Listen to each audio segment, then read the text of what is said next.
Bonjour, Pascal Lafay, je suis le directeur de Toulouse INP ENSAT, l'Agro-Toulouse. Je vais vous présenter aujourd'hui la formation d'ingénieur agronome de l'école. L'École nationale supérieure agronomique de Toulouse est une école publique du ministère de l'Enseignement supérieur, de la Recherche et de l'Innovation, mais c'est aussi une école centenaire.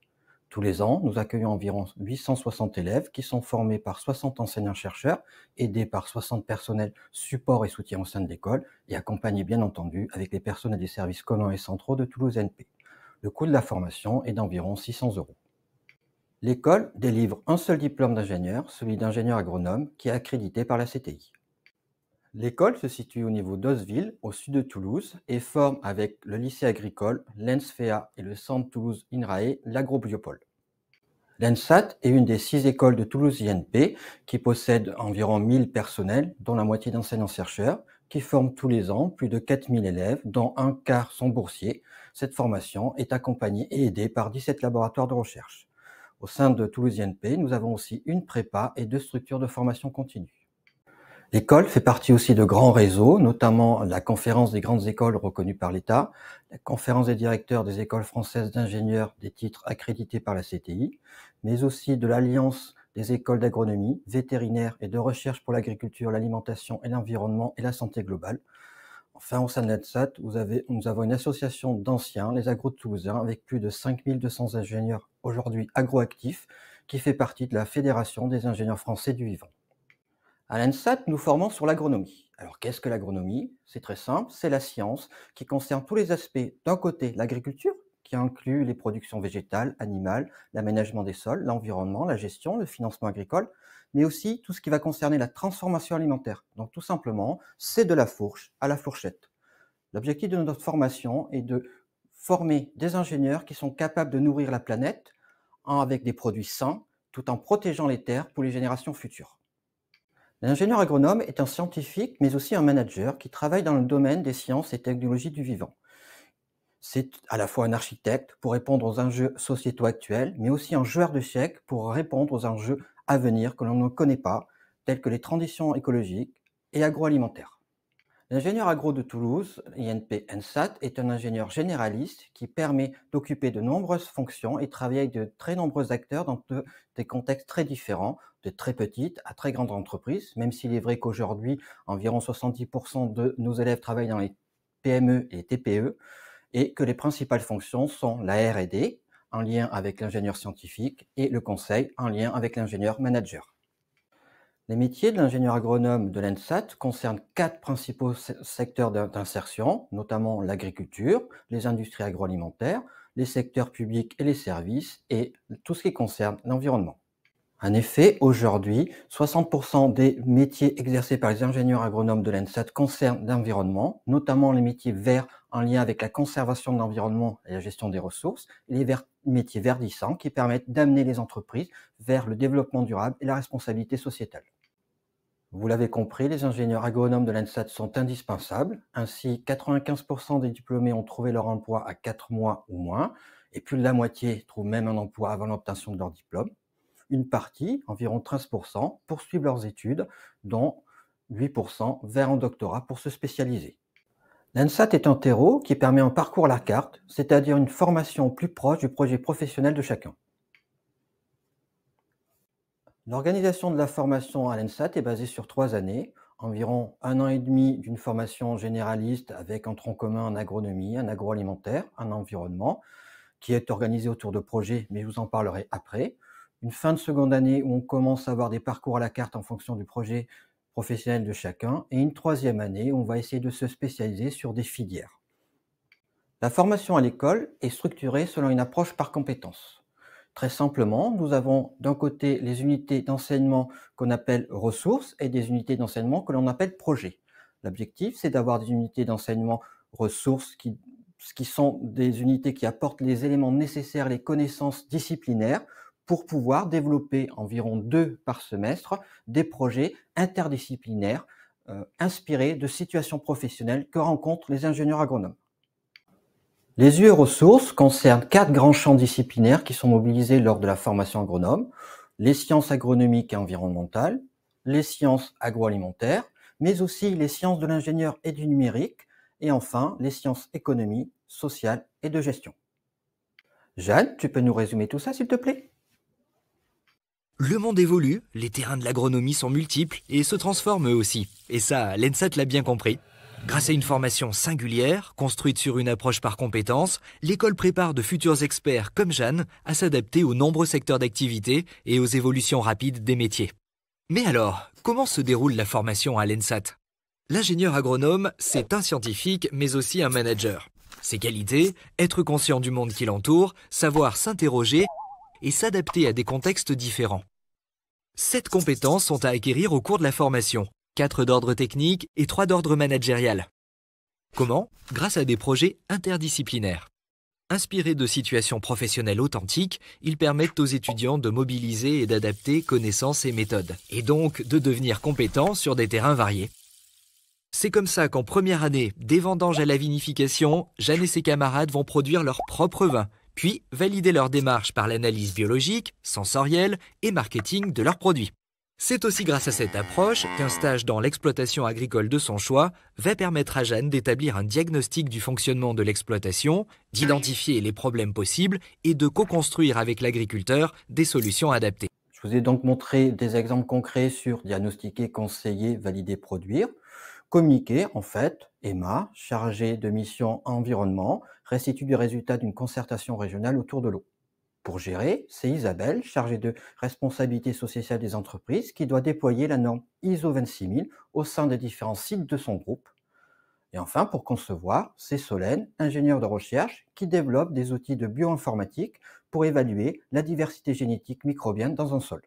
Je vais donc continuer en développant cette seconde année, où les élèves choisissent librement des UE thématiques qu'ils veulent suivre. Ça leur permet d'approfondir la découverte des secteurs d'emploi, 4 grandes thématiques, les territoires, la transformation, la production, les enjeux transversaux. Certains de ces enseignements sont en anglais, ce qui permet de mélanger les publics, des élèves de l'ENSAT et des élèves internationaux. D'ailleurs, au cours de cette seconde année, une grande partie de nos élèves en profitent pour valider leur mobilité internationale. En troisième année, les élèves vont se spécialiser vers des filières. Ici, vous avez en vert les filières qui concernent l'agronomie, avec les sciences végétales, les systèmes et produits d'élevage et l'agroécologie. Nous avons aussi en orange tout ce qui va concerner l'agroalimentaire. En bleu, l'environnement, avec la géomatique, le génie de l'environnement, qualité de l'environnement, gestion des ressources et l'ingénierie des développements durables. Nous avons d'autres spécialisations en biologie computationnelle et en agro-management. En fonction des projets professionnels de chaque élève, il y a la possibilité de suivre une spécialisation de troisième année dans une autre école de Toulouse INP ou partenaire du site toulousain ou encore dans une autre école d'agronomie en France. L'élève ingénieur d'ENSAT est un ingénieur expérimenté. En effet, il consacre plus de 10 mois en entreprise sur ses 3 années de formation. En première année, lors de 3 périodes de 2 semaines, il est en stage en exploitation agricole. Puis en seconde année, 10 à 12 semaines pour un stage de découverte du monde professionnel. Et enfin, en troisième année, il va consacrer 6 mois pour son projet de fin d'études. Une des particularités de la formation est la possibilité d'avoir une année de césure après le semestre 7 de la seconde année. Aujourd'hui, environ 60% des étudiants partent sur cette année de césure. L'objectif est de sortir de son confort quotidien, avec d'un côté pouvoir affiner son projet professionnel en faisant un ou plusieurs stages, étudier ou travailler. Et de notre côté, ça permet aussi de découvrir le monde, se perfectionner en langue et finalement de voyager. Jusqu'à maintenant, je vous ai présenté la formation par la voie statut étudiant. Nous avons aussi une formation par la voie statut apprenti, mais les deux formations amènent vers un seul et même diplôme d'ingénieur. La grande particularité de notre formation par apprentissage, c'est qu'elle s'appuie sur un CDD avec une entreprise. La formation est donc double, une partie académique à l'école via les UE ressources et une partie professionnelle en entreprise avec les missions et les projets qui permettent de valider les compétences. Au fur et à mesure de la formation par apprentissage, les missions effectuées évoluent, allant d'un niveau technicien vers un niveau ingénieur. Adèle, peux-tu nous raconter ton quotidien d'apprenti ?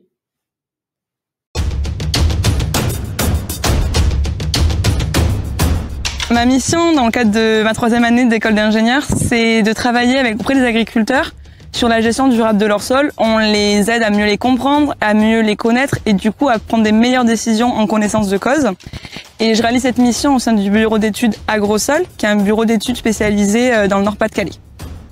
À l'ENSAT, au-delà des cours qu'on peut avoir sur différents sujets, on a vraiment une approche globale et on nous encourage à monter des projets et à être acteurs du changement. Et par exemple, c'est dans ce cadre-là que je suis organisatrice de la conférence Femmes d'avenir 2020, qui aura lieu à l'ENSAT, sur la place des femmes dans le monde agricole. Et c'est vraiment quelque chose qui est appréciable à l'ENSAT, c'est qu'on nous pousse à monter des projets et à les porter nous-mêmes.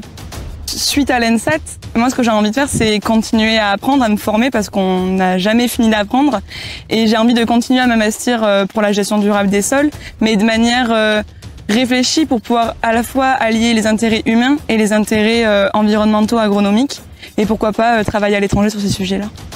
Je suis autant attirée par des postes très techniques et vraiment au plus près des agriculteurs, vraiment à la campagne, comme pourquoi pas aller bosser à l'ONU ou à la FAO quelques années sur des gros dossiers mais qui ont leur importance. Et il y a aussi beaucoup le côté enseignement pédagogique qui m'attire parce que je pense que c'est en expliquant aux gens les choses qu'on a plus de chances de faire bouger la société. Et pour y arriver, je pense qu'il y a aussi besoin de continuer à apprendre de manière très technique, d'être très pointu.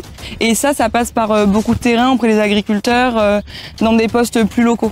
Donc voilà, tout est possible et c'est une des forces de l'ENSAT, je pense. Merci Adèle pour cette présentation. Donc d'où proviennent les élèves de l'ENSAT?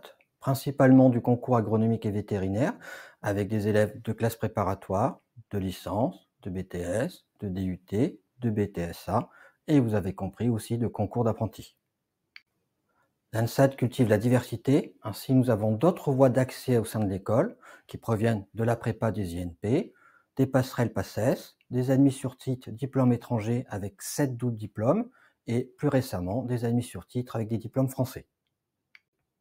L'ENSAT est aussi riche d'autres élèves, notamment des élèves d'un Master 2 en lien avec l'Université Toulouse 3 Paul Sabatier ou en lien avec l'Université Toulouse 2 Jean Jaurès, sur des thématiques comme les géomatiques, l'agronomie, les sciences végétales ou les sciences agroalimentaires. Nous avons aussi des élèves en Master sur le développement durable et l'ENSAT est un des 5 centres qui délivrent le diplôme d'œnologue, ici chez nous en alternance. Enfin, nous avons entre 50 et 100 doctorants dans nos laboratoires de recherche. La renommée de l'école se retrouve dans les classements des écoles d'ingénieurs. En effet, l'ENSAT fait partie du top et se place parmi les écoles les mieux classées pour leur excellence académique, leur proximité avec le monde professionnel, l'insertion de ses diplômés, leur ouverture internationale et leur activité de recherche. Si nous sommes si bien classés, c'est le reflet de l'engagement de nos étudiants et de nos étudiantes qui sont majoritaires au sein de l'école. Ici, sur l'égalité femmes-hommes, avec des conférences femmes d'avenir et des ateliers d'échange avec les Agro-Occitanie Ouest pour déconstruire les préjugés. Les élèves sont aussi engagés dans la démarche environnementale de l'école. Impliqués avec les personnels dans l'association GreenSat, ils ont permis à l'ENSAT d'être la première école d'agronomie française certifiée ISO 14001 et de bénéficier du premier CROUS labellisé Mon Resto Responsable. Aujourd'hui, nous travaillons à l'obtention du label DDRS et accompagnons les laboratoires vers la neutralité carbone avec le collectif Labo 1.5. Cet engagement a été reconnu dans le classement Les EcoStart, des écoles pour changer le monde, rien que ça. Notre environnement à nous, c'est un campus moderne, propice à l'épanouissement de chacun, avec notamment une résidence neuve, réservée prioritairement aux étudiants boursiers de l'ENSAT. Notre ville à nous, c'est Toulouse, la première ville étudiante de France concernant la formation, l'attractivité, l'emploi, le cadre de vie et bien sûr la vie étudiante. Pour vous parler de la vie étudiante, tombons la veste. Au-delà des savoir-faire acquis pendant la formation, la vie étudiante permet aux élèves d'acquérir des savoir-être qui leur serviront tout au long de leur vie. Vous investir dans une association est une opportunité d'acquérir d'autres compétences, de vous professionnaliser au sein même de l'école et de vous constituer un réseau tout en vous éclatant au sein de cette association et 29 clubs à l'ENSAT et bien d'autres au sein de Toulouse INP. Vous avez compris, nous formons les ingénieurs de demain, mais assez parlé, je vais laisser vos futurs camarades vous présenter eux-mêmes pourquoi ils ont choisi l'ENSAT.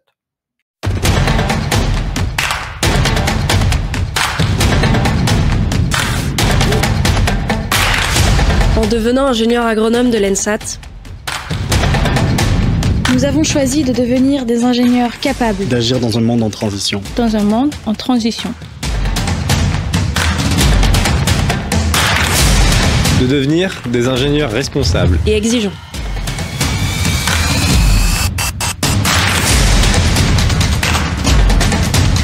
D'accompagner la transition agroécologique.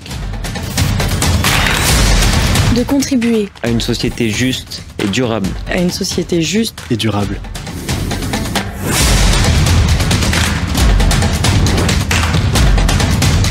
À l'ENSAT, la formation nous prépare à être les acteurs des changements dont notre société et a besoin.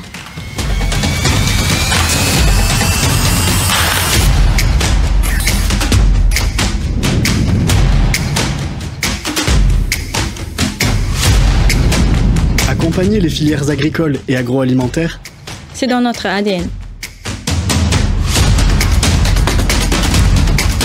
Être à l'écoute des acteurs de l'économie et des territoires, c'est dans notre ADN. C'est dans notre ADN.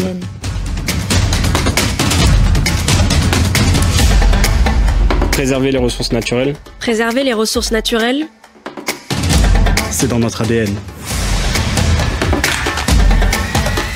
Relever les défis de l'innovation, c'est dans notre ADN. C'est dans notre ADN.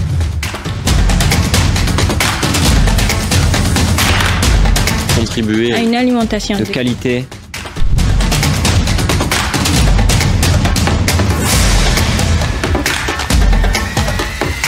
c'est dans notre ADN.